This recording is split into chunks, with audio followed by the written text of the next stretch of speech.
Hello and welcome to our explainer. Today, we're diving deep into the Sanyasi Revolt. It's an incredible story of a decades-long struggle that didn't just challenge the British, but also gave India an anthem that would echo through history. So here's the central question we're going to tackle. How on earth did a group of religious monks and ascetics manage to wage a war for nearly 40 years against what was then the most powerful corporation on the planet? What pushed them to that point? Well, let's find out. To really get what this revolt was all about, we have to rewind a bit and look at the situation in Bengal during the mid-18th century.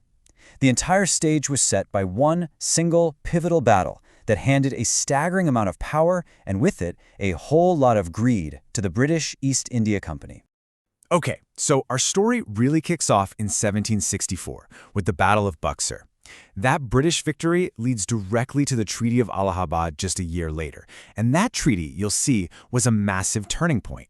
It set in motion a chain of events that would lead to the horrific Great Bengal famine and, ultimately, spark a rebellion that would rage for decades. Now, that Treaty of Allahabad gave the company something called Diwani rights. This was the absolute game changer. It basically meant they became the tax collectors for the entire region. Think about that. They could now use Indian money to fund their own trade, their own armies, all while the local Nawab was still technically in charge of governing. It was a system just begging to be exploited. So you might think, with all this new financial power, the company would, act with a little bit of responsibility. Well, you'd be wrong. What happened next was the complete opposite. Two absolutely catastrophic events collided, creating the perfect storm that would light the fuse for this rebellion. Just look at this stark contrast.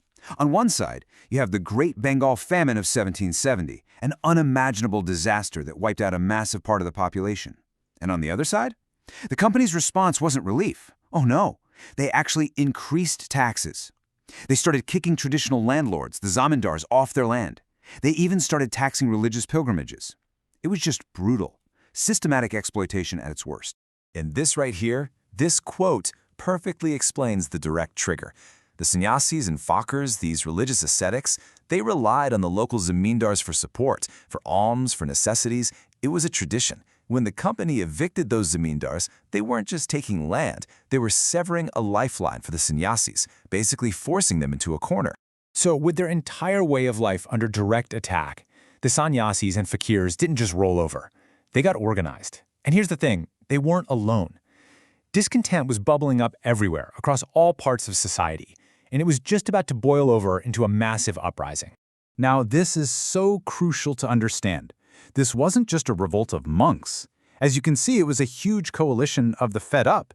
You had the sannyasis and fakirs, of course, but they were fighting alongside peasants who'd lost their farms, zamindars who'd been stripped of their lands, soldiers from local armies who were now unemployed, and just the rural poor who were being crushed by it all. They all had one common enemy, the East India Company. And one of the most remarkable things about this movement is right here. It's often called the Sanyasi Rebellion for a reason, to really highlight the incredible Hindu-Muslim unity at its very core.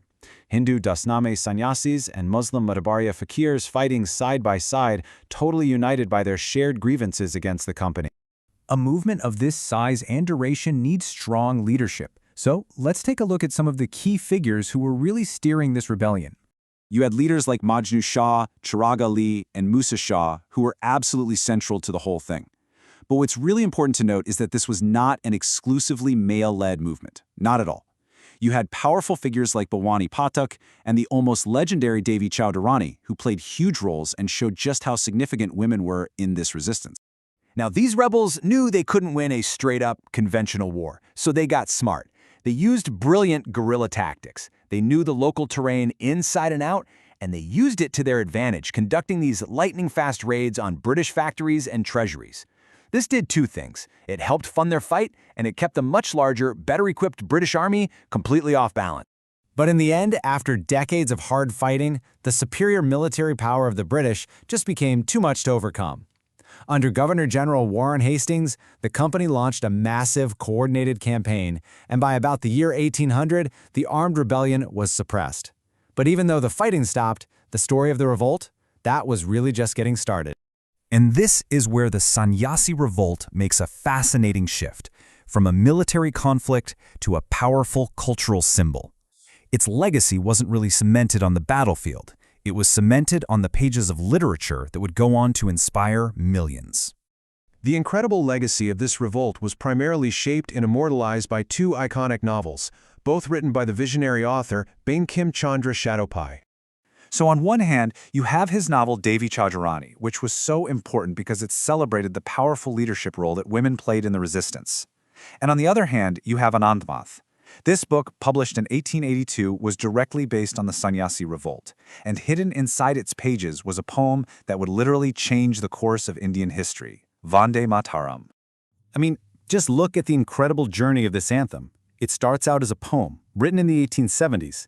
Then it gets placed inside Anand Math, giving it this powerful story and context. From there, it just explodes, becoming a rallying cry for freedom fighters across the country, until finally, in 1937, it's officially adopted as the national song of India. And it all started with a story about rebellious monks. So that leaves us with this final thought.